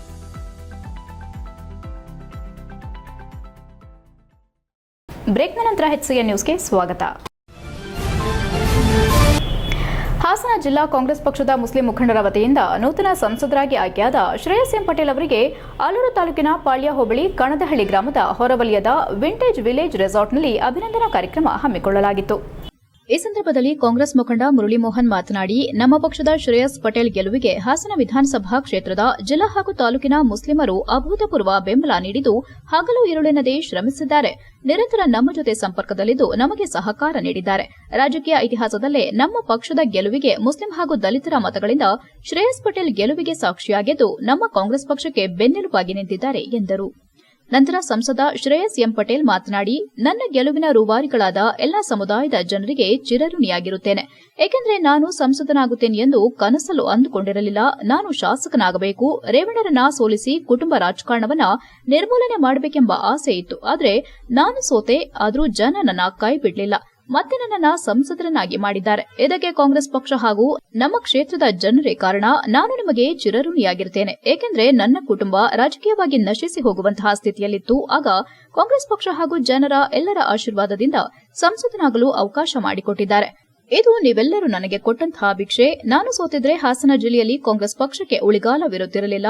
ನನಗೆ ಮತ್ತು ನನ್ನ ಕುಟುಂಬಕ್ಕೆ ರಾಜಕೀಯವಾಗಿ ಅಂತ್ಯವಾಗುವಂತಹ ಕಾಲ ಬಂದಿತ್ತು. ಆದರೆ ಕ್ಷೇತ್ರದ ಜನರು ನನ್ನ ಕೈ ಬಿಡಲಿಲ್ಲ. ನನಗೆ ಮತ ನೀಡಿದ ಎಲ್ಲ ಸಮುದಾಯದ ಜನರು ಕಷ್ಟಕಾಲದಲ್ಲಿ ನನ್ನ ಕೈ ಹಿಡಿದಿದ್ದಾರೆ. ಅವರ ಕಷ್ಟ ಸುಖಗಳಲ್ಲಿ ನಾನು ಭಾಗಿಯಾಗ್ತೇನೆ. ಎಲ್ಲ ಸಮುದಾಯದ ಜನರನ್ನ ಮೇಲೆತ್ತುವ ಕೆಲಸ ಮಾಡಲು ಪ್ರಾಮಾಣಿಕ ಪ್ರಯತ್ನ ಮಾಡ್ತೇನೆ. ನಿಮ್ಮ ಋಣವನ್ನ ತೀರಿಸಲು ನನಗೆ ಸಾಧ್ಯವಿಲ್ಲ. ಖಂಡಿತವಾಗಿಯೂ ನಾನು ಮಣ್ಣಲ್ಲಿ ಮಣ್ಣಾಗುವವರೆಗೂ ನೆನಪಿನಲ್ಲಿಟ್ಟುಕೊಳ್ಳುತ್ತೇನೆ. ನಿಮಗೆ ಆಭಾರಿಯಾಗಿರುತ್ತೇನೆ ಎಂದರು. HCN news Alur. ನಾನು ಕ್ಷಮೆಯನ್ನ ಯಾಚಿಸ್ತೀನಿ. ನಾನು ಹೇಳಿದ್ದು 11 ಗಂಟೆ 1 ಗಂಟೆಗೆ ನಾನು ಬರ್ತೀನಿ, ಇಲ್ಲ ನಿಮ್ಮ ಜೊತೆ ಕೂತ್ಕೊಂಡು ಊಟ ಮಾಡ್ತೀನಿ ಅಂತ. ಆದರೆ ಕಾರ್ಯಕ್ರಮಗಳ ಒಂದು ಜಾಸ್ತಿ ಕಟ್ಟಿದ್ರಿಂದ, ಜೊತೆಗೆ ನಮಗೂ ಸ್ವಲ್ಪ ಆರೋಗ್ಯ ಏರ್ಪೇರಾಗಿದ್ದರಿಂದ ತಡವಾಗಿದ್ದಕ್ಕೆ ಕ್ಷಮೆಯನ್ನ ಯಾಚಿಸ್ತಾ, ಇವತ್ತು ಒಂದು ಸಮಾಜದ ಒಂದು ಸಮುದಾಯದ ಒಂದು ಒಗ್ಗಟ್ಟು ನೋಡಲಿಕ್ಕೆ ಎರಡು ಕಡೆ ಸಾಲದು ಅದ್ಭುತವಾಗಿ ಕಾರ್ಯಕ್ರಮ ಬಂದಿದೆ. ಎಲ್ಲರಿಗೂ ಕೈ ನೀಡಿ ಮಾಡ್ತಾ ಇದ್ವಿ. ಜೊತೆಗೆ ಕಾದಿ ಅವರ ವೈಯಕ್ತಿಕ ಕೆಲಸಕ್ಕೋಸ್ಕರ 200-300 ಜನ ವಾಪಸ್ ಹೋಗಿದ್ದ ಅವರಿಗೆ ಕ್ಷಮೆಯನ್ನ ಯಾಚಿಸ್ತಾ, ಎಷ್ಟೋ ಜನ ನನಗೋಸ್ಕರ ಇವತ್ತು ಕಾದಿದ್ದೀರಾ. ಇದಕ್ಕೆ ಕೃಷಿ ವಿಶ್ವವಿದ್ಯಾನಿಲಯದ ನೌಕರರಿಗೆ ರಾಜ್ಯ ಸರ್ಕಾರ ಸಂಬಳ ಕೊಟ್ಟಿಲ್ಲ. ಈ ರೀತಿ ಹಣಕಾಸು ಮುಗ್ಗಟ್ಟಿರುವಾಗ ಮತ್ತೊಂದು ವಿಶ್ವವಿದ್ಯಾನಿಲಯದ ಸ್ಥಾಪನೆ ಅವಶ್ಯಕತೆ ಇದೆಯೇ ಎಂದು ಬಿಜೆಪಿ ರೈತ ಮೋರ್ಚಾ ಜಿಲ್ಲಾಧ್ಯಕ್ಷ BH ನಾರಾಯಣಗೌಡ ಪ್ರಶ್ನೆ ಮಾಡಿದರು. ಹಾಸನದಲ್ಲಿ ಮಾತನಾಡಿ, ಕರ್ನಾಟಕ ಸರ್ಕಾರವು ಮಂಡ್ಯ ಜಿಲ್ಲೆಯಲ್ಲಿರುವ ವಿಸಿ ಫಾರಂ ಹಾಗೂ ಕಾಲೇಜಿನಲ್ಲಿ ಹೊಸದಾಗಿ ಕೃಷಿ ವಿಶ್ವವಿದ್ಯಾನಿಲಯವನ್ನು ಸ್ಥಾಪಿಸಬೇಕೆಂದು ತೀರ್ಮಾನಿಸಿರುತ್ತಾರೆ. ಈ ವಿಶ್ವವಿದ್ಯಾಲಯಕ್ಕೆ ಹಾಲಿ ಬೆಂಗಳೂರು ಕೃಷಿ ವಿಶ್ವವಿದ್ಯಾನಿಲಯದ ವ್ಯಾಪ್ತಿಯಲ್ಲಿರುವ ಹಾಸನ ಕಾರೆಕೆರೆ ಕೃಷಿ ಕಾಲೇಜು ಹಾಗೂ ಜಿಲ್ಲೆಯಲ್ಲಿರುವ ಇತರೆ ಸಂಶೋಧನಾ ಕೇಂದ್ರಗಳನ್ನು ಬೇರ್ಪಡಿಸಿ ನೂತನ ಮಂಡ್ಯ ವಿಶ್ವವಿದ್ಯಾನಿಲಯಕ್ಕೆ ಸೇರಿಸುತ್ತಾರೆ ಎಂದು ಮಾಧ್ಯಮಗಳ ಮೂಲಕ ತಿಳಿದುಬಂದಿದೆ. ಆದರೆ ಬೆಂಗಳೂರು ಕೃಷಿ ವಿಶ್ವವಿದ್ಯಾನಿಲಯವು 1966ರಲ್ಲಿ ಸ್ಥಾಪನೆಯಾಗಿದ್ದು ಇದು ವಿಶ್ವದಲ್ಲಿ ಪ್ರಸಿದ್ಧಿ ಪಡೆದ ಇತಿಹಾಸದೊಂದಿಗೆ ವಿಶ್ವವಿದ್ಯಾನಿಲಯವಾಗಿರುತ್ತೆ. ಭಾರತ ಸರ್ಕಾರದಿಂದ ಹಲವಾರು ಪ್ರಶಂಸೆಗಳನ್ನು ಸಹ ಪಡೆದಿರುತ್ತೆ. 1986ರಲ್ಲಿ ಈ ವಿಶ್ವವಿದ್ಯಾನಿಲಯವನ್ನು 2 ಭಾಗವಾಗಿ ವಿಂಗಡಿಸಿ ಧಾರವಾಡ ವಿಶ್ವವಿದ್ಯಾನಿಲಯವಾಗಿ ಬೇರ್ಪಡಿಸಿದ್ದು, ನಂತರ ಬಂದ ಸರ್ಕಾರಗಳು ಒಟ್ಟು 6 ವಿಶ್ವವಿದ್ಯಾನಿಲಯಗಳನ್ನು ಬೆಂಗಳೂರು ವಿಶ್ವವಿದ್ಯಾನಿಲಯದಿಂದ ವಿಭಜಿಸಿರುತ್ತಾರೆ. ರಾಯಚೂರು ಕೃಷಿ ವಿಶ್ವವಿದ್ಯಾನಿಲಯ, ಶಿವಮೊಗ್ಗ ಕೃಷಿ ವಿಶ್ವವಿದ್ಯಾನಿಲಯ, ಬಾಗಲಕೋಟೆ ಕೃಷಿ ವಿಶ್ವವಿದ್ಯಾನಿಲಯ, ಬೀದರ್ ಪಶುಸಂಗೋಪನಾ ವಿಶ್ವವಿದ್ಯಾನಿಲಯ ಎಂದು ವಿಭಜಿಸಿರುತ್ತಾರೆ. ಹಾಸನದಲ್ಲಿರುವ ಕೃಷಿ ಕಾಲೇಜು ಬೆಂಗಳೂರು ಮಂಗಳೂರು ಹೆದ್ದಾರಿಯಲ್ಲಿರುತ್ತದೆ. ಈ ವಿಶ್ವವಿದ್ಯಾನಿಲಯಕ್ಕೆ ಭೇಟಿ ನೀಡಲು ವಿದ್ಯಾರ್ಥಿಗಳಿಗೆ, ರೈತರಿಗೆ ಅನುಕೂಲವಾಗಿರುತ್ತೆ. ಹಾಸನದಿಂದ ಮಂಡ್ಯ ವಿಶ್ವವಿದ್ಯಾನಿಲಯಕ್ಕೆ ಸೇರಿಸಿದರೆ ಸರಿಯಾದ ಬಸ್ ಮಾರ್ಗವಿಲ್ಲದೆ ವಿದ್ಯಾರ್ಥಿಗಳಿಗೆ ಹಾಗೂ ರೈತರಿಗೆ ವ್ಯವಹರಿಸಲು ತೊಂದರೆಯಾಗುತ್ತೆ ಎಂದು ದೂರಿದರು. ಬಿಜೆಪಿ ಜಿಲ್ಲಾ ಪ್ರಧಾನ ಕಾರ್ಯದರ್ಶಿ ಅಮಿತ್ ಶೆಟ್ಟಿ, ರಾಜ್ಯ ರೈತ ಮೋರ್ಚಾದ ಕಾರ್ಯಕಾರಿಣಿ ಸದಸ್ಯರಾದ ಶಕುನಿಗೌಡ, ಆನಂದ್, ರೈತ ಮೋರ್ಚಾದ ಉಪಾಧ್ಯಕ್ಷ ಮಹೇಶ್, ಪ್ರಧಾನ ಕಾರ್ಯದರ್ಶಿ ನಟರಾಜ್ ಸೇರಿದಂತೆ ಇತರರು ಉಪಸ್ಥಿತರಿದ್ದರು. HCN news Hassan. ಹಾಸನ ಕಾರೆಕೆರೆ ಕೃಷಿ ವಿಶ್ವವಿದ್ಯಾನಿಲಯ, ಕಾರೆಕೆರೆ ಕೃಷಿ ಕಾಲೇಜನ್ನು ಹಾಸನ ಜಿಲ್ಲೆಗೆ ಅನುಕೂಲ ಆಗಲಿ ಅನ್ನೋ ಉದ್ದೇಶದಿಂದ 2005-6ರಲ್ಲಿ ಆಗಿನ ಮಂತ್ರಿಗಳಾದಂಥ ಸನ್ಮಾನ್ಯ ಶ್ರೀ ಶ್ರೀಕಂಠಯ್ಯನವರು, ಸಂಸದರಾಗಿದ್ದಂಥ ಪುಟ್ಟಸ್ವಾಮಿಗೌಡರು ಇವರೆಲ್ಲರ ಶ್ರಮದಿಂದ ನಂತರ ಬಂದಂಥ ನಮ್ಮ ಜಿಲ್ಲೆಯವರಾದ ಮುಖ್ಯಮಂತ್ರಿಗಳಾದಂಥ ಕುಮಾರಸ್ವಾಮಿಯವರ ಅಧ್ಯಕ್ಷತೆಯಲ್ಲಿ ಕಾರ್ಯಾರಂಭ ಮಾಡಿತು. ಇದರ ಮೂಲ ಬೆಂಗಳೂರು ಕೃಷಿ ವಿಶ್ವವಿದ್ಯಾನಿಲಯದ ಒಂದು ಅಂಗ ಈ ಹಾಸನ ಕಾರೆಕೆರೆ ಕೃಷಿ ಕಾಲೇಜು. ಈ ಬೆಂಗಳೂರು ಕೃಷಿ ವಿಶ್ವವಿದ್ಯಾನಿಲಯ ಇಡೀ ವಿಶ್ವದಲ್ಲೇ ಪ್ರಸಿದ್ಧವಾದಂಥ ಒಂದು ವಿಶ್ವವಿದ್ಯಾನಿಲಯ. ಇದು ಇಡೀ ಪ್ರಪಂಚದಾದ್ಯಂತ ಒಳ್ಳೆಯ ಪ್ರಶಂಸೆಯನ್ನು ಪಡೆದಂಥ ವಿಶ್ವವಿದ್ಯಾನಿಲಯ. ಈ ವಿಶ್ವವಿದ್ಯಾನಿಲಯ 1964ರಲ್ಲಿ ಬೆಂಗಳೂರಲ್ಲಿ ಸ್ಥಾಪನೆ ಆಯಿತು. ತದನಂತರ ಇಡೀ ರಾಜ್ಯಕ್ಕೆ ಒಂದು ವಿಶ್ವವಿದ್ಯಾನಿಲಯ 1964ರಲ್ಲಿ ಸ್ಥಾಪನೆ ಆಗಿತ್ತು. ತದನಂತರ ದೂರ ಆಗುತ್ತೆ ಅನ್ನೋ ಉದ್ದೇಶದಿಂದ 1986ರಲ್ಲಿ ಧಾರವಾಡ ಕೃಷಿ ವಿಶ್ವವಿದ್ಯಾನಿಲಯ ಮತ್ತು ಬೆಂಗಳೂರು ಕೃಷಿ ವಿಶ್ವವಿದ್ಯಾಲಯ ಅಂತ ಬೆಂಗಳೂರು ಕೃಷಿ ವಿಶ್ವವಿದ್ಯಾಲಯದಿಂದ ಧಾರವಾಡ ಕೃಷಿ ವಿಶ್ವವಿದ್ಯಾಲಯ ಎಂದು ಬೇರ್ಪಡಿತು. 2 ವಿಶ್ವವಿದ್ಯಾಲಯ ಇಡೀ ರಾಜ್ಯದಲ್ಲಾಯಿತು. ತದನಂತರ ಬಂದ ಸರ್ಕಾರಗಳು ಅವರವರ ಚಿಂತನೆ ನಮ್ಮ ಜಿಲ್ಲೆಗೆ ಹೊಂದಬೇಕು, ನಮ್ಮ ಜಿಲ್ಲೆಗೆ ಹೊಂದಬೇಕು ಅಂತ ಅನ್ನೋ ಉದ್ದೇಶದಿಂದ ಅವ್ರ ಹೆಸರು ಪಡ್ಕೊಳ್ಳೋಕ್ಕೋಸ್ಕರ ಸಚಿವರುಗಳಾದಂಥವರು 6 ವಿಶ್ವವಿದ್ಯಾಲಯಗಳ ಇವತ್ತು ಕೆಲಸ ಮಾಡ್ತಾ ಇದೆ. ಬಾಗಲಕೋಟೆ ವಿಶ್ವವಿದ್ಯಾನಿಲಯ, ಬೇಲೂರಿನಲ್ಲಿ ನಡೆಯುವ ಪುಷ್ಪಗಿರಿ ಶ್ರೀಗಳಿಗೆ ಹಮ್ಮಿಕೊಂಡ ಗುರುವಂದನೆ ಕಾರ್ಯಕ್ರಮ ಆಹ್ವಾನ ಪತ್ರಿಕೆಯನ್ನು ಸ್ವಸಹಾಯ ಸಂಘದ ಸದಸ್ಯರಿಗೆ ವಿತರಣೆ ಮಾಡಲಾಯಿತು. ಶಿಲ್ಪಕಲಾ ನಾಡು ಹೊಯ್ಸಳರಾಬೀಡು ಬೇಲೂರಿನಲ್ಲಿ ಇದೇ ಜುಲೈ 18ರ ಗುರುವಾರ ಬೆಳಗ್ಗೆ 10:30ಕ್ಕೆ ಪಟ್ಟಣದ ಹೃದಯ ಭಾಗದ ವೀರಶೈವ ಕಲ್ಯಾಣ ಮಂಟಪದಲ್ಲಿ ಪುಷ್ಪಗಿರಿ ಜಗದ್ಗುರುಗಳಿಗೆ ಗುರುಪೂರ್ಣಿಮಾ ಅಂಗವಾಗಿ ಬೃಹತ್ ಮಟ್ಟದಲ್ಲಿ ಗುರುವಂದನೆ ಕಾರ್ಯಕ್ರಮ ಹಮ್ಮಿಕೊಳ್ಳಲಾಗಿದೆ. ಸಾರ್ವಜನಿಕರು ಹೆಚ್ಚಿನ ಸಂಖ್ಯೆಯಲ್ಲಿ ಆಗಮಿಸಿ ಶ್ರೀಗಳ ಕೃಪೆಗೆ ಪಾತ್ರರಾಗುವ ಮೂಲಕ ಕಾರ್ಯಕ್ರಮ ಯಶಸ್ವಿಗೆ ಕಾರಣಕರ್ತರಾಗಬೇಕೆಂದು ಪುಷ್ಪಗಿರಿ ಗ್ರಾಮೀಣಾಭಿವೃದ್ಧಿ ಸಂಸ್ಥೆಯ ಹಾಸನ ಮತ್ತು ಚಿಕ್ಕಮಗಳೂರು ಜಿಲ್ಲಾ ಯೋಜನಾಧಿಕಾರಿ ವಿನುತಾ ಧನಂಜಯ್ ಹೇಳಿದರು. ಬೇಲೂರು ಪಟ್ಟಣದ ವೀರಶೈವ ಕಲ್ಯಾಣ ಮಂಟಪದ ಬಳಿ ಪುಷ್ಪಗಿರಿ ಗ್ರಾಮೀಣಾಭಿವೃದ್ಧಿ ಮಹಿಳಾ ಸ್ವಸಹಾಯ ಸಂಘದ ಸದಸ್ಯರಿಗೆ ಗುರುವಂದನಾ ಕಾರ್ಯಕ್ರಮದ ಆಹ್ವಾನ ಪತ್ರಿಕೆ ವಿತರಿಸಿದ ಬಳಿಕ ಸುದ್ದಿಗಾರರೊಂದಿಗೆ ಮಾತನಾಡಿದ ಅವರು, ಸುಮಾರು 1200 ವರ್ಷಗಳ ಐತಿಹಾಸಿಕ ಹಿನ್ನೆಲೆಯನ್ನ ಹೊಂದಿರುವ ಪುಷ್ಪಗಿರಿ ಮಹಾಸಂಸ್ಥಾನ ಪ್ರಸ್ತುತ ರಾಷ್ಟ್ರ ಮತ್ತು ಅಂತಾರಾಷ್ಟೀಯ ಮಟ್ಟದಲ್ಲಿ ತನ್ನದೇ ಆದ ಛಾಪನ್ನ ಮೂಡಿಸಿದೆ. ಇದಕ್ಕೆ ಕಾರಣ ಕಳೆದ 17 ವರ್ಷದ ಹಿಂದೆ ಸಮಾಜ ಸರ್ವತೋಮುಖ ಅಭಿವೃದ್ಧಿಗಾಗಿ ತಮ್ಮನ್ನೇ ತಾವು ತೊಡಗಿಸಿಕೊಂಡು ಪವಿತ್ರ ಗುರುಪೂರ್ಣಿಮಾ ದಿನ ಸನ್ಯಾಸತ್ವ ಸ್ವೀಕರಿಸಿದ ಪರಮಪೂಜ್ಯ ಜಗದ್ಗುರು ಶ್ರೀ ಶ್ರೀ ಸೋಮಶೇಖರ ಶಿವಾಚಾರ್ಯ ಮಹಾಸ್ವಾಮೀಜಿಗಳ ಕಾರ್ಯವೈಖರಿ ನಿಜಕ್ಕೂ ಅಗಮ್ಯವಾಗಿದೆ. ಧಾರ್ಮಿಕವಾಗಿ ಪುಷ್ಪಗಿರಿ ಕ್ಷೇತ್ರವನ್ನ ರಜತಗಿರಿಯಾಗಿ ಮತ್ತು ಭೂ ಕೈಲಾಸದಂತೆ ಮಾಡಿದ್ದಲ್ಲದೆ ಶೈಕ್ಷಣಿಕ, ಸಾಮಾಜಿಕ ಮತ್ತು ಪರಿಸರ ಸೇರಿದಂತೆ ವಿವಿಧ ಕ್ಷೇತ್ರಗಳಲ್ಲಿ ಅದ್ವಿತೀಯ ಸಾಧನೆ ಮಾಡಿದ್ದಾರೆ ಎಂದ ಅವರು 2020ರಲ್ಲಿ ಆರಂಭವಾದ ಪುಷ್ಪಗಿರಿ ಗ್ರಾಮೀಣಾಭಿವೃದ್ಧಿ ಸಂಸ್ಥೆ ರಾಜ್ಯದ ನಾನಾ ಜಿಲ್ಲೆಯಲ್ಲಿ ಸಾವಿರಾರು ಮಹಿಳಾ ಸ್ವಸಹಾಯ ಸಂಘವನ್ನ ಸ್ಥಾಪಿಸಿ ಹಣಕಾಸು ವಹಿವಾಟು ಜೊತೆಗೆ ಮಹಿಳಾ ಸಬಲೀಕರಣಕ್ಕೆ ಮುನ್ನುಡಿ ಬರೆಯುತ್ತಿದೆ. ಕಳೆದ 17 ವರ್ಷಗಳಲ್ಲಿ ಉತ್ತಮ ಸಾಧನೆ ಮಾಡುತ್ತಿರುವ ಪುಷ್ಪಗಿರಿ ಜಗದ್ಗುರುಗಳಿಗೆ ಇದೇ ಜುಲೈ 18ರಂದು ಬೃಹತ್ ಮಟ್ಟದಲ್ಲಿ ಗುರುಪೂರ್ಣಿಮಾ ಅಂಗವಾಗಿ ಗುರುವಂದನೆ ಕಾರ್ಯಕ್ರಮ ಹಮ್ಮಿಕೊಂಡಿದ್ದು ಸರ್ವರು ಹೆಚ್ಚಿನ ಸಂಖ್ಯೆಯಲ್ಲಿ ಆಗಮಿಸಬೇಕೆಂದು ಮನವಿ ಮಾಡಿದರು. ಈ ಸಂದರ್ಭದಲ್ಲಿ ರೋಹಿಣಿ ಮಲ್ಲೇಶ್, ಸಾವಿತ್ರಮ್ಮ, ರತ್ನ, ನಯನ, ಮೀನಾಕ್ಷಿ ಉಮೇಶ್, ಗೀತಾ ಸೋಮಶೇಖರ್, ಭಾರತಿ, ದಾಕ್ಷಾಯಿನಿ ಇನ್ನು ಮುಂತಾದವರು ಉಪಸ್ಥಿತರಿದ್ದರು. HCN news Belur. ಶ್ರೀ ಪರಮ ಪೂಜ್ಯ ಶ್ರೀ ಸೋಮಶೇಖರ ಶಿವಾಚಾರ್ಯ ಸ್ವಾಮೀಜಿಗಳ ಪಾದಾರವಿಂದಗಳಿಗೆ ನನ್ನ ನಮನಗಳನ್ನು ಸಲ್ಲಿಸುತ್ತಾ, ನಮ್ಮ ಸ್ವಾಮೀಜಿ ಸನ್ಯಾಸತ್ವ ಸ್ವೀಕರಿಸಿದ 17ನೇ ವರ್ಷದ ಪ್ರಯುಕ್ತ ನಾವು ಗುರುವಂದನಾ ಕಾರ್ಯಕ್ರಮವನ್ನು ನಮ್ಮ ಸ್ವಸಹಾಯ ಸಂಘದವರೆಲ್ಲ ಸೇರಿ ಒಗ್ಗಟ್ಟಿನಿಂದ ಏರ್ಪಡಿಸಿದ್ದೀವಿ. ದಿನಾಂಕ 18/7/2024 ಗುರುವಾರ ಬೆಳಗ್ಗೆ 10:30ಕ್ಕೆ ವೀರಶೈವ ಕಲ್ಯಾಣ ಮಂಟಪದಲ್ಲಿ ನಮ್ಮ ಪುಷ್ಪಗಿರಿ ಗ್ರಾಮೀಣಾಭಿವೃದ್ಧಿ ಮಹಿಳಾ ಸ್ವಸಹಾಯ ಸಂಘದ ಪದಾಧಿಕಾರಿಗಳು ಆಗಮಿಸಿದ್ದಾರೆ. ವಿಶೇಷ ಏನಪ್ಪ ಅಂತಂದರೆ, ಇವತ್ತು ನಾವು ಪರಮಪೂಜ್ಯರ ಪಟ್ಟಾಭಿಷೇಕ ಆದಂತಹ ಒಂದು ಸುದಿನವನ್ನು, ಸನ್ಯಾಸತ್ವವನ್ನು ಸ್ವೀಕರಿಸಿ ಗುರುಪೌರ್ಣಿಮೆಯ ದಿನವನ್ನು 17ನೇ ವರ್ಷದ ಒಂದು ಸಂಭ್ರಮದ ಆಚರಣೆಯನ್ನು ಈ ವರ್ಷ ಬೇಲೂರಿನ ವೀರಶೈವ ಕಲ್ಯಾಣ ಮಂಟಪದಲ್ಲಿ ಹಮ್ಮಿಕೊಂಡಿರೋದ್ರಿಂದ ಸಂಘದ ಎಲ್ಲ ಪದಾಧಿಕಾರಿಗಳು ಸಹ ಒಂದು ಕಾರ್ಯಕ್ರಮಕ್ಕೆ ಆಹ್ವಾನ ನೀಡಲಿಕ್ಕೆ. HCN ನ್ಯೂಸ್ನಲ್ಲಿ ಈಗ ಒಂದು ಪುಟ್ಟ break. Pathashala NEET academy Hassan. ನಮ್ಮ ಹಾಸನ ನಗರದ ಅತ್ಯಂತ ಪ್ರತಿಷ್ಠಿತ ವಿದ್ಯಾಸಂಸ್ಥೆಯಾದ ಪಾಠಶಾಲಾ ನೀಟ್ ಅಕಾಡೆಮಿಯು ಪ್ರಸ್ತುತ ಸಾಲಿನ ರಾಷ್ಟ್ರಮಟ್ಟದ ನೀಟ್ ಪರೀಕ್ಷೆಯಲ್ಲಿ ಐತಿಹಾಸಿಕ ಸಾಧನೆ ಮಾಡಿದ್ದು, ಸುಹಾಸ್ PS ಎಂಬ ವಿದ್ಯಾರ್ಥಿ 705 ಅಂಕಗಳನ್ನು ಪಡೆದು ಆಲ್ ಇಂಡಿಯಾ ರ್ಯಾಂಕ್ 1052 ಹಾಗೂ ಆಲ್ ಇಂಡಿಯಾ ಕ್ಯಾಟಗರಿ ರ್ಯಾಂಕ್ 27 ಪಡೆದು ಜಿಲ್ಲೆಗೆ ಪ್ರಥಮ ಸ್ಥಾನ ಪಡೆದಿದ್ದಾರೆ. ಮತ್ತೊಬ್ಬ ವಿದ್ಯಾರ್ಥಿಯಾದ ಹೇಮಂತ್ ಬಿಸಿರವರು 685 ಅಂಕಗಳನ್ನು ಪಡೆಯುವುದಲ್ಲದೆ ಜೆಇಇ ಮೇನ್ಸ್ ಸೆಷನ್ 2ನಲ್ಲಿ ಜಿಲ್ಲೆಯ 3ನೇ ಟಾಪರ್ ಆಗಿದ್ದಾರೆ. ಮತ್ತೊಬ್ಬ ವಿದ್ಯಾರ್ಥಿಯಾದ ರೀತನ್ ಎಂಜಿರವರು ನೀಟ್ ಪರೀಕ್ಷೆಯಲ್ಲಿ 675 ಅಂಕಗಳು, ಜೆಇಇ ಮೇನ್ಸ್ ಪರೀಕ್ಷೆಯಲ್ಲಿ 99.3% ಹಾಗೂ ಕೆಸಿಇಟಿ ಪರೀಕ್ಷೆಯಲ್ಲಿ ಎಂಜಿನಿಯರಿಂಗ್ ವಿಭಾಗದಲ್ಲಿ 389ನೇ ರ್ಯಾಂಕ್ ಹಾಗೂ ಅಗ್ರಿಕಲ್ಚರ್ ವಿಭಾಗದಲ್ಲಿ 57ನೇ ರ್ಯಾಂಕ್ಗಳೊಂದಿಗೆ ಜಿಲ್ಲೆಯ 2ನೇ ಟಾಪರ್ ಆಗಿ ಹೊರಹೊಮ್ಮಿದ್ದಾರೆ. ಅಲ್ಲದೆ ನಂದಿತಾ ಜಿಎನ್ ರವರು 675 ಅಂಕಗಳು, ಚಿನ್ಮಯ ಆರ್ ರವರು 660 ಅಂಕಗಳನ್ನು ಪಡೆದು ಸಂಸ್ಥೆಯ ಹೆಗ್ಗಳಿಕೆಗೆ ಪಾತ್ರರಾಗಿದ್ದಾರೆ.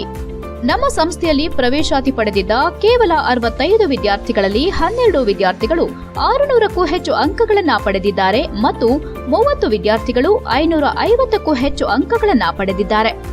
ನಮ್ಮ ಅಕಾಡೆಮಿಯು ಫಲಿತಾಂಶ ಪ್ರದರ್ಶಿಸುವಾಗ ಅಪ್ಲಿಕೇಶನ್ ನಂಬರ್ ಹಾಗೂ ಡೇಟ್ ಆಫ್ ಬರ್ತ್ ನಮೂದಿಸಿ ಫಲಿತಾಂಶ ನೀಡುವ ದೇಶದ ಕೆಲವೇ ಸಂಸ್ಥೆಗಳಲ್ಲಿ ಒಂದಾಗಿದ್ದು, ಅದರ ವಿಶ್ವಾಸಾರ್ಹತೆಗೆ ಸಾಕ್ಷಿಯಾಗಿದೆ ಹಾಗೂ ಕಳೆದ 3 ವರ್ಷಗಳಿಂದ ಅತಿ ಹೆಚ್ಚು ಉಚಿತ ವೈದ್ಯಕೀಯ ಸೀಟ್ಗಳನ್ನು ಕಲ್ಪಿಸಿದ ಹಾಸನದ ಏಕೈಕ ಸಂಸ್ಥೆಯಾಗಿದ್ದು, ಪ್ರಸ್ತುತ ದ್ವಿತೀಯ PUC ಮುಗಿಸಿರುವ ವಿದ್ಯಾರ್ಥಿಗಳಿಗೆ ದಿನಕ್ಕೆ 12 ಗಂಟೆಗಳ ತರಗತಿಗಳುಳ್ಳ ಲಾಂಗ್ ಟರ್ಮ್ ನೀಟ್ ಬ್ಯಾಚ್ ಹಾಗೂ ಸಂಜೆ ಬ್ಯಾಚಿನ ರೆಗ್ಯುಲರ್ PU ಲಾಂಗ್ ಟರ್ಮ್ ಬ್ಯಾಚ್ಗಳಿಗೆ ಪ್ರವೇಶಾತಿ ನಡೆಯುತ್ತಿದೆ. ಹೆಚ್ಚಿನ ಮಾಹಿತಿಗಾಗಿ ಸಂಪರ್ಕಿಸಿ 8618837733 7019276970. ನಿಮ್ಮ ಮಕ್ಕಳು ವಿವೇಕಯುತ ಸತ್ಪ್ರಜೆಗಳಾಗಬೇಕಲ್ಲವೇ? ಹೆಸರಾಂತ ವಿದ್ಯಾಸಂಸ್ಥೆಯಾದ ಹಾಸನದ ಶ್ರೀ ವಿವೇಕಾನಂದ ವಿದ್ಯಾಲಯ. ಇಲ್ಲಿ ಅಡ್ಮಿಷನ್ ಮಾಡಿರಿ. 46 ವರ್ಷಗಳಿಂದ ನಿರಂತರ ಉತ್ತಮ ಶಿಕ್ಷಣ ನೀಡುತ್ತಿರುವ ಹೆಗ್ಗಳಿಕೆ. ತಜ್ಞರಿಂದ ಪಠ್ಯದ ರೂಪುರೇಷೆಗಳ ತಯಾರಿಕೆ. ಬೇಬಿ ಸಿಟ್ಟಿಂಗ್, LKG, UKG 1ರಿಂದ 10ನೆಯ ತರಗತಿಯವರೆಗೆ ಶಿಕ್ಷಣ ಸೌಲಭ್ಯವಿರುವುದು. ಆಂಗ್ಲ ಮಾಧ್ಯಮದಲ್ಲಿ ಮನಮುಟ್ಟುವಂತೆ ಪಾಠ ಮಾಡುವರು. ಪ್ರೌಢಶಾಲಾ ವಿದ್ಯಾರ್ಥಿಗಳಿಗೆ ಸ್ಪೆಷಲ್ ಕೋಚಿಂಗ್ ನೀಡುವರು. ಮನೋವಿಕಾಸಕ್ಕಾಗಿ ಉತ್ತಮ ಲೈಬ್ರರಿ. ಕಂಪ್ಯೂಟರ್ ಎಜುಕೇಶನ್, ನೃತ್ಯ, ಸಂಗೀತ, ಕ್ರೀಡೆ, ಕರಾಟೆ, ಯೋಗ ಶಿಕ್ಷಣ. ವಿದ್ಯಾರ್ಥಿಗಳಿಗೆ ಕಲಿಕೆಯೊಂದಿಗಿನ ಹೂರಣ. ಶ್ರೀ ವಿವೇಕಾನಂದ ವಿದ್ಯಾಲಯದ ವಿಶೇಷ 100% ಫಲಿತಾಂಶ. ನಿಮ್ಮ ಮಕ್ಕಳ ಭವಿಷ್ಯಕ್ಕೆ ಉತ್ತಮ ಬುನಾದಿ. ಶ್ರೀ ವಿವೇಕಾನಂದ ವಿದ್ಯಾಲಯ, ಮಹಾರಾಜ ಪಾರ್ಕ್ ರಸ್ತೆ, ಉತ್ತರ ಬಡಾವಣೆ, ಹಾಸನ. ದೂರವಾಣಿ 269620 ಮತ್ತು 263808. ವಿವೇಕಾನಂದ ವಿದ್ಯಾಲಯ.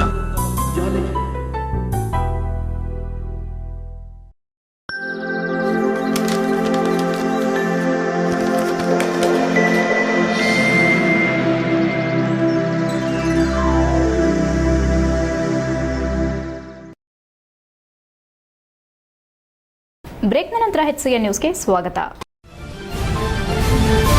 ಶ್ರೀ ಗುರುಪೂರ್ಣಿಮೆ ಅಂಗವಾಗಿ ಹಾಸನ ನಗರದ ಸಾಲ್ಗಾಮೆ ರಸ್ತೆ ಬಳಿ ಇರುವ ಶ್ರೀ ಶಿರಡಿ ಸಾಯಿ ಮಂದಿರದಲ್ಲಿ ಪ್ರತಿ ವರ್ಷದಂತೆ ಈ ವರ್ಷ ಕೂಡ ಜುಲೈ 15ರಿಂದ 21ರವರೆಗೂ ಪ್ರತಿದಿನ ಬೆಳಗ್ಗೆ 10ರಿಂದ 12ರವರೆಗೂ ಶ್ರೀ ಸಾಯಿ ಸಚ್ಚರಿತೆ ಪಾರಾಯಣ ಹಾಗೂ ವಿವಿಧ ಕಾರ್ಯಕ್ರಮಗಳನ್ನು ಹಮ್ಮಿಕೊಳ್ಳಲಾಗಿದೆ ಎಂದು ಶ್ರೀ ಶಿರಡಿ ಸಾಯಿ ಚಾರಿಟೇಬಲ್ ಟ್ರಸ್ಟ್ ಕಾರ್ಯದರ್ಶಿ ಸಾಯಿ ಪ್ರಸಾದ್ ತಿಳಿಸಿದರು. ಸಾಯಿ ಪ್ರಸಾದ್ ಅವರು ಮಾಧ್ಯಮದೊಂದಿಗೆ ಮಾತನಾಡಿ, ಶ್ರೀ ಗುರುಪೂರ್ಣಿಮೆ ಅಂಗವಾಗಿ 8 ದಿನಗಳ ಕಾಲ ವಿವಿಧ ಸಾಂಸ್ಕೃತಿಕ ಕಾರ್ಯಕ್ರಮಗಳನ್ನು ಹಮ್ಮಿಕೊಳ್ಳಲಾಗಿದ್ದು, ಜುಲೈ 15ರ ಸೋಮವಾರದಂದು ಸಂಜೆ 6:30ರಿಂದ 8:30ರವರೆಗೂ ಸದ್ಗುರು ಶ್ರೀ ಶಿರಡಿ ಸಾಯಿಬಾಬಾ ಕುರಿತು ಪ್ರವಚನವನ್ನು ಯುಎನ್ ನಟರಾಜ್ ನಡೆಸಿಕೊಡಲಿದ್ದಾರೆ. ಜುಲೈ 16ರ ಮಂಗಳವಾರದಂದು ಸಂಜೆ 6:30ರಿಂದ 8:30ರವರೆಗೂ ಭಕ್ತಿ ಸಂಗೀತವನ್ನು ಕುಮಾರ್ ಕಟ್ಟೆಬೆಳಗುಲಿ ಮತ್ತು ತಂಡದವರು ನಡೆಸುವರು. ಜುಲೈ 17ರ ಬುಧವಾರ ಮಧ್ಯಾಹ್ನ 2 ಗಂಟೆಯಿಂದ ಸಂಜೆ 4 ಗಂಟೆವರೆಗೂ ಚಿಣ್ಣರ ಕಲಾಮೇಳ ಶಾಲಾ ಮಕ್ಕಳಿಗಾಗಿ ಚಿತ್ರಕಲಾ ಸ್ಪರ್ಧೆಯನ್ನು ಏರ್ಪಡಿಸಿದ್ದು, ಅಂದು ಸಂಜೆ 6:30ರಿಂದ ರಾತ್ರಿ 8:30ರವರೆಗೂ ಮಾರುತಿ ಕಲಾ ಸಂಘದ ಮಾರನಹಳ್ಳಿಯ ಗುಂಡಯ್ಯ ಮತ್ತು ಸಂಗಡಿಗರಿಂದ ಸಂಪೂರ್ಣ ರಾಮಾಯಣ ತೊಗಲು ಗೊಂಬೆಯಾಟ ಹಮ್ಮಿಕೊಳ್ಳಲಾಗಿದೆ. ಜುಲೈ 18ರ ಗುರುವಾರದಂದು ಸಂಜೆ 6:30ರಿಂದ 8:30ರವರೆಗೂ ಎಚ್ಎನ್ ನಾಗೇಂದ್ರ ಹಾಗೂ ಶ್ರೀವತ್ಸ ಚನ್ನಗಿರಿ ಮತ್ತು ತಂಡದವರಿಂದ ವೀಣಾ ವೇಣುವಾದನ ಜರುಗಲಿದೆ ಎಂದರು. ಜುಲೈ 19ರ ಶುಕ್ರವಾರದಂದು ಸಂಜೆ 6:30ರಿಂದ 8:30ರವರೆಗೂ ಅಂತಾರಾಷ್ಟೀಯ ಕನ್ನಡ ಹಾಸ್ಯ ಕಲಾವಿದರಾದ ಪ್ರೊಫೆಸರ್ ಕೃಷ್ಣೇಗೌಡ ಅವರಿಂದ ಹಾಸ್ಯ ವಿನೋದ ಕಾರ್ಯಕ್ರಮ ಹಮ್ಮಿಕೊಳ್ಳಲಾಗಿದೆ. ಜುಲೈ 20ರ ಶನಿವಾರದಂದು ಸಂಜೆ 6:30ರಿಂದ 8:30ರವರೆಗೂ ಅನ್ಯಾಯಕಾರಿ ಬ್ರಹ್ಮ ಹಾಡಿನ ಖ್ಯಾತಿ ಡಾಕ್ಟರ್ ಮಳವಳ್ಳಿ ಮಹಾದೇವ ಸ್ವಾಮಿ ಮತ್ತು ತಂಡದವರಿಂದ ಜಾನಪದ ಗೀತೆಗಳನ್ನು ಏರ್ಪಡಿಸಿದ್ದು, ಜುಲೈ 21ರ ಭಾನುವಾರದಂದು ಶ್ರೀ ಗುರುಪೂರ್ಣಿಮಾ ಅಂಗವಾಗಿ ಸಂಜೆ 6:30ರಿಂದ 8:30ರವರೆಗೂ ಆರ್ ಗುರುರಾಜುಲು ನಾಯ್ಡು ಅವರ ಶಿಷ್ಯೆ ಹರಿಕಥಾ ವಿದುಷಿ ಡಾಕ್ಟರ್ ಮಾಲಿನಿ ಮೈಸೂರು ಇವರಿಂದ ದತ್ತ ಚರಿತ್ರೆ ಕುರಿತು ಹರಿಕತೆ ನಡೆಸಿಕೊಡಲಿದ್ದಾರೆ.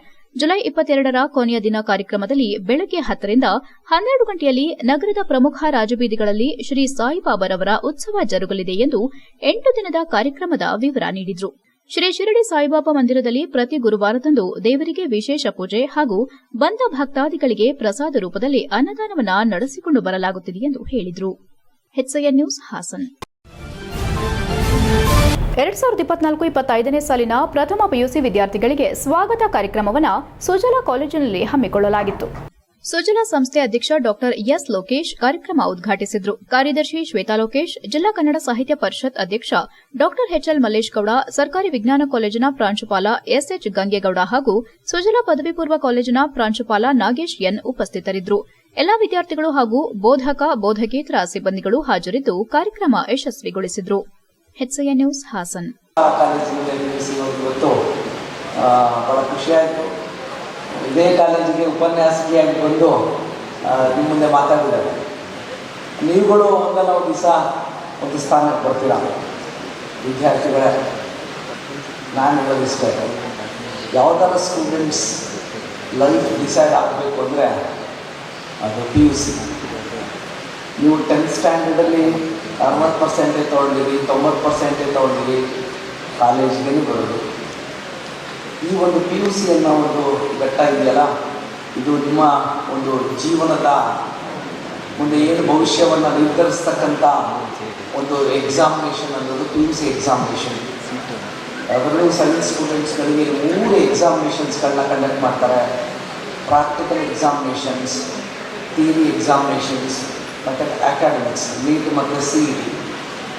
ಈ ಭವಿಷ್ಯ ಸಾರ್ವಜನಿಕವಾಗಿ ಕೆಲಸ ಮಾಡಬೇಕಾದ್ರೆ ಡಾಕ್ಟರ್ ಆಗ್ಬೋದು, ಇಂಜಿನಿಯರ್ ಆಗ್ಬೋದು, ದೊಡ್ಡ ದೊಡ್ಡ ಹುದ್ದೆ ಅಲಂಕರಿಸ್ಬೇಕಾದ್ರೆ ಸೈನ್ಸನ್ನು ಸಬ್ಜೆಕ್ಟ್ ಅನ್ನೋದು ಭಾಳ ಪ್ರಮುಖ. ಯಾಕಂದರೆ ಭಾಳ ರಿಸರ್ಚ್ ವರ್ಕ್ಗಳು ನಡೀತಾ ಇರ್ತದೆ. ಎಜುಕೇಷನ್ ಇಡೀ ಇಂಡಿಯಾ ಒಂದು ಇಂಪ್ರೂವ್ಮೆಂಟ್ಸ್ ಕಾಣಬೇಕಾದ್ರೆ ರಿಸರ್ಚ್ ವರ್ಕ್ಗಳು, IIT ಕಾಲೇಜ್ಗಳಾಗಿರ್ಬೋದು, ಮೆಡಿಕಲ್ ಕಾಲೇಜ್ಗಳಾಗಿರ್ಬೋದು. ಕೌಟುಂಬಿಕ ಕಲಹ ಹಿನ್ನೆಲೆ ಪತ್ನಿ ಜೊತೆ ಜಗಳವಾಡಿ ಪತಿ ಆತ್ಮಹತ್ಯೆ ಮಾಡಿಕೊಂಡಿರುವ ಘಟನೆ ನಡೆದಿದೆ.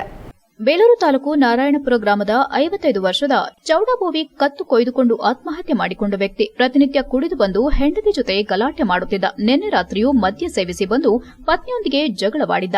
ಜಗಳ ಅತಿರೇಕಕ್ಕೆ ತಿರುಗಿ ಆಯುಧದಿಂದ ಕತ್ತು ಕೊಯ್ದುಕೊಂಡು ಮನೆಯಲ್ಲಿ ಮೃತಪಟ್ಟಿದ್ದಾನೆ. ಸ್ಥಳಕ್ಕೆ ಬೇಲೂರು ಪೊಲೀಸರು ಭೇಟಿ ನೀಡಿದ್ದಾರೆ.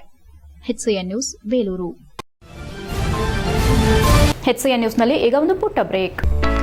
ಹಾಸನದಲ್ಲಿ 28 ವರ್ಷಗಳಿಂದ ಜನತೆಗೆ ಅತ್ಯುತ್ತಮವಾದ ವೈದ್ಯಕೀಯ ಸೇವೆಯನ್ನು ನೀಡುತ್ತಿರುವ Hemavathi multi speciality hospital Hassan. ನಮ್ಮಲ್ಲಿ ದಿನದ 24 ಗಂಟೆಯೂ ಆಕ್ಸಿಡೆಂಟಲ್ ಇಂಜುರೀಸ್ ಮತ್ತು ಎಮರ್ಜೆನ್ಸಿ ಸರ್ವಿಸ್ಗಳನ್ನು ಹೊಂದಿದೆ. ಹೇಮಾವತಿ ಆಸ್ಪತ್ರೆಯ ಡಾಕ್ಟರ್ ನಿಖಿಲ್ ಆರ್ ಭಟ್ ರವರು ಎಂಎಸ್ ಆರ್ಥೋಪೆಡಿಕ್ನಲ್ಲಿ ಚಿನ್ನದ ಪದಕ ಪಡೆದು ಸಿಂಗಾಪುರ್ ಜನರಲ್ ಹಾಸ್ಪಿಟಲ್ನಲ್ಲಿ ಫೆಲೋಶಿಪ್ ಇನ್ ಜಾಯಿಂಟ್ ರಿಪ್ಲೇಸ್ಮೆಂಟ್ ಸರ್ಜರಿಯ ಪದವಿ ಪಡೆದು ಸೇವೆಯನ್ನ ಸಲ್ಲಿಸಿರುತ್ತಾರೆ.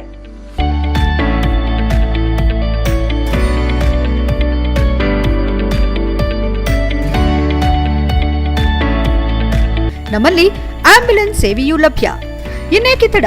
ನೀವು ಯಾವುದೇ ಮೂಳೆ ಸಮಸ್ಯೆ ಹೊಂದಿದರೆ ಹಿಂದೆ ಭೇಟಿ ನೀಡಿ. ಹೇಮಾವತಿ ಮಲ್ಟಿ ಸ್ಪೆಷಾಲಿಟಿ ಹಾಸ್ಪಿಟಲ್, ಉತ್ತರ ಬಡಾವಣೆ, ಹಾಸನ. ಬ್ರೇಕ್ನ ನಂತರ HCN ನ್ಯೂಸ್ಗೆ ಸ್ವಾಗತ.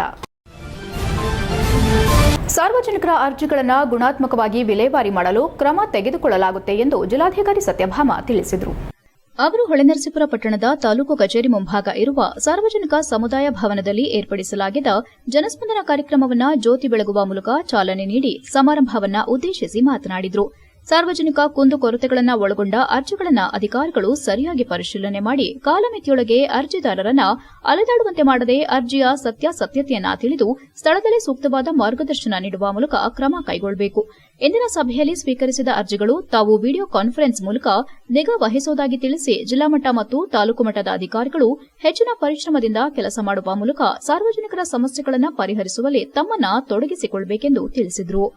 ಸಮಾರಂಭದಲ್ಲಿ ಹಾಸನ ಲೋಕಸಭಾ ಕ್ಷೇತ್ರದ ನೂತನ ಸಂಸದ ಶ್ರೇಯಸ್ ಎಂ ಪಟೇಲ್, ಹಾಸನ ಜಿಲ್ಲಾ ಪಂಚಾಯಿತಿ ಸಿಇಒ ಪೂರ್ಣಿಮಾ, ಹೊಳೆನರಸೀಪುರ ತಹಸೀಲ್ದಾರ್ ಕೆಕೆ ಕೃಷ್ಣಮೂರ್ತಿ, ಪುರಸಭೆ ಮುಖ್ಯಾಧಿಕಾರಿ ಮಹೇಂದ್ರ ಸೇರಿದಂತೆ ವಿವಿಧ ಇಲಾಖೆ ಅಧಿಕಾರಿಗಳು ಮತ್ತು ನೂರಾರು ಅರ್ಜಿದಾರರು, ಸಾರ್ವಜನಿಕರು ಹಾಜರಿದ್ದರು. HCN news, Holenarasipur. ನಾನು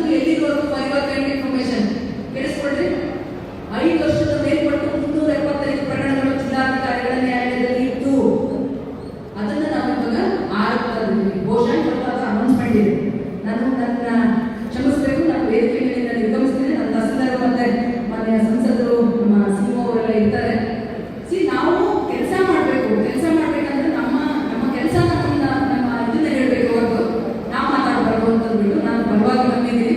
ನಮ್ಮ ಅಧಿಕಾರಿಗಳು ಕೂಡ ಈ ನಿಟ್ಟಿನಲ್ಲಿ ಸಹಕಾರ ಮಾಡ್ತೀರಾ, ನೀವು ಬಹಳಷ್ಟು ಸಹಕರಿಸ್ತೀರಾ. ಚನ್ನರಾಯಪಟ್ಟಣದ ಗ್ರಾಮ ದೇವತೆ ಶ್ರೀ ಒಳಗೇರಮ್ಮ ದೇವರ ನೂತನ ರಥ ಸಮರ್ಪಣಾ ಕಾರ್ಯಕ್ರಮ ಇದೇ ಭಾನುವಾರ 14ರಂದು ನೆರವೇರಲಿದೆ ಎಂದು ದೇವಾಲಯದ ನೂತನ ರಥ ನಿರ್ಮಾಣ ಕಮಿಟಿಯ ಗೌರವಾಧ್ಯಕ್ಷ ಸುಬ್ಬಣ್ಣ ತಿಳಿಸಿದ್ದಾರೆ. ಚನ್ನರಾಯಪಟ್ಟಣದ ಒಳಗೇರಮ್ಮ ದೇವಸ್ಥಾನದ ಆವರಣದಲ್ಲಿ ಮಾತನಾಡಿ, ಸುಮಾರು 17 ಲಕ್ಷ ರೂಪಾಯಿ ವೆಚ್ಚದಲ್ಲಿ ನಿರ್ಮಾಣಗೊಂಡಿರುವ ಗ್ರಾಮದೇವತೆ ಒಳಗೇರಮ್ಮನವರ ರಥ ಸಮರ್ಪಣಾ ಕಾರ್ಯಕ್ರಮ ಇದೇ ಜುಲೈ 14 ಭಾನುವಾರದಂದು ಒಳಗೇರಮ್ಮ ದೇವಸ್ಥಾನ ಮುಂಭಾಗದಲ್ಲಿ ನೆರವೇರಿಸಲಾಗುತ್ತೆ. ಈ ದೇವಾಲಯ ಬಹಳ ವರ್ಷಗಳ ಇತಿಹಾಸ ಹೊಂದಿದ್ದು, ಈ ಇತಿಹಾಸದ ಹಿನ್ನೆಲೆ ಗ್ರಾಮದೇವತೆಗೆ ಸ್ವಂತ ರಥ ಕೂಡ ಇರಲಿಲ್ಲ. ಈ ಹಿನ್ನೆಲೆಯನ್ನು ಆಧರಿಸಿ ನೂತನವಾಗಿ ನಿರ್ಮಿಸಿರುವ ರಥವನ್ನ ಆಷಾಢ ಮಾಸ ಶುಕ್ಲ ಪಕ್ಷದಂದು ಬೆಳಗ್ಗೆ ಅಮ್ಮನವರಿಗೆ ವಿಶೇಷ ಅಭಿಷೇಕ, ನಂತರ ಚಂಡಿಕಾ ಯಾಗ ಮತ್ತು ಚಂಡಿಕಾ ಹೋಮ, ತದನಂತರ 12 ರಿಂದ 1 ಗಂಟೆ ಸಮಯದ ಒಳಗೆ ಗ್ರಾಮದೇವತೆ ಒಳಗೇರಮ್ಮ ದೇವಸ್ಥಾನದ ಸುತ್ತ 5 ಜನ ಮುತ್ತೈದೆಯರಿಂದ ರಥ ಎಳೆಯುವ ಮೂಲಕ ಹೊಸ ರಥಕ್ಕೆ ಚಾಲನೆ ನೀಡಲಾಗುವುದು. ತದನಂತರ ಬಂದಂತಹ ಭಕ್ತಾದಿಗಳಿಗೆ ಪ್ರಸಾದ ವಿನಿಯೋಗ ಹಾಗೂ ಅನ್ನದಾನ ಕಾರ್ಯಕ್ರಮ ಕೂಡ ಹಮ್ಮಿಕೊಳ್ಳಲಾಗಿದೆ. ಈ ಕಾರ್ಯಕ್ರಮಕ್ಕೆ ತಾಲೂಕಿನ ಸುತ್ತಮುತ್ತ ಗ್ರಾಮಸ್ಥರು ಆಗಮಿಸುವಂತೆ ಈ ಮೂಲಕ ಕೋರಿದ್ರು. ಇದೇ ಸಂದರ್ಭದಲ್ಲಿ ನೂತನ ರಥ ಪ್ರತಿಷ್ಠಾಪನಾ ನಿರ್ಮಾಣ ಕಮಿಟಿ ಅಧ್ಯಕ್ಷ ಸ್ವಾಮಿ, ಕಮಿಟಿಯ ಸದಸ್ಯರಾದ ರಘು ಶಾಮಿಯಾನ, ಚಂದ್ರಶೇಖರ್, ಚಂದ್ರಬಾಬು, ಉಮೇಶ್, ಮಹೇಶ್ ಹಾಗೂ ಇತರರು ಹಾಜರಿದ್ದರು. HCN news, Channarayapatna.